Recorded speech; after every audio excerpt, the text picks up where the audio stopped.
it is.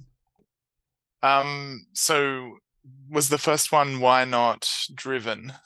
Um, yeah, so in this case it's because of the now. Um, because it's now, it has to be is now, and then we kind of need to use the ing form because it's setting up a present continuous. Is that the right tense? Um, would be a different conjugation. It doesn't fit with the present continuous tense that's being used here. Um, mm, um, so a glut is like an oversupply. It's a very old English word, but it means basically an oversupply. It's often used to talk about crops or food stock. So, like you might talk about a glut in the grape or wine industry, or even a strawberry glut. So it's related to the word glutton. It's like having too much of something.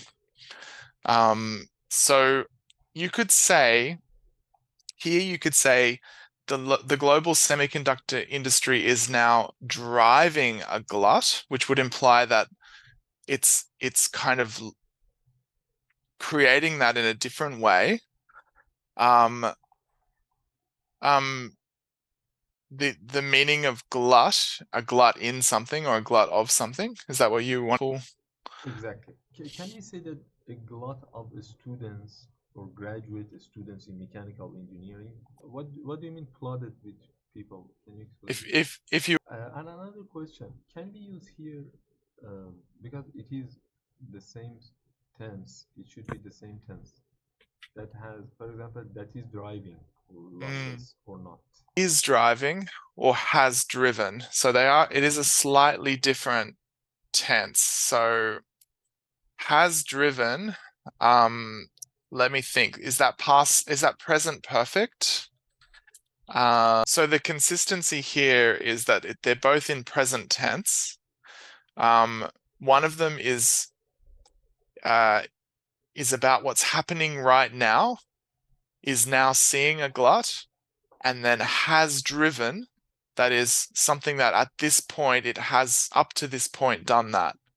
So they're not making a claim about what it is going to continue doing, but they're not willing to go quite that far, but they're saying up to this point there's been losses because of this cause.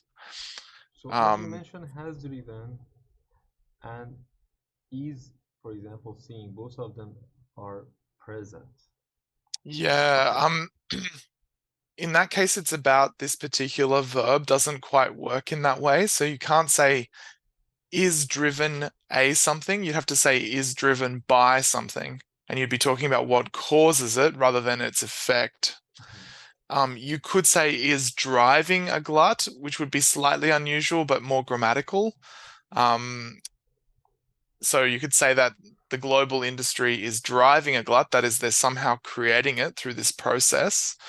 But it would be a bit unusual still. Okay. So the summary is, uh, has driven, for example, it will stop at a point and then the losses started and something like that. And Yeah. glut is oversupply of something. That's hmm great. And the meaning of this one. I understand petroglyphs to be rock carvings, um, so often quite ancient. So somebody has inscribed something into a rock. Now, I'm not sure how that's related to semiconductors, but it could be to do with where where the silicon is mined to create semiconductors, to create chips. Yeah. But yeah, you could say decreased. You Decreased, could say fell. fail, So, okay, you could say dropped. dropped. Yeah, Or we could say, yeah, the dropped the by reason they've 5%, yeah. Dropped, you could just say dropped 95%. Yeah, but dropped by 95% would be slightly more formal. Plummeted is being used here. To plummet is to fall like off the edge of something quite steep. Like it's to fall quickly from a height. So plummeting is like dropping or falling, but it's a bit more of an extreme version of that process. They often use it in journalism, especially economic journalism, when they're talking about sharp or sudden falls in something. You're imagining that someone's plummeted off the edge of a cliff. Okay. So, what I think the difference here might be is that you might have an operating profit might be something um, like a continuous calculation of how much money is being made, whereas you might have other calculations that are made after the fact. So in this year, how much profit did we make? So that might be profit from the perspective of taxation. That's what I think the difference might be. Like this is what they're working with. They're working on this number. They're assuming that this number is the current number, but it might change. And I think that's connected to the idea that it's a quarterly number. It's only for 3 months of a year, whereas they don't really know how much money they have made or will make until after the whole cycle is complete.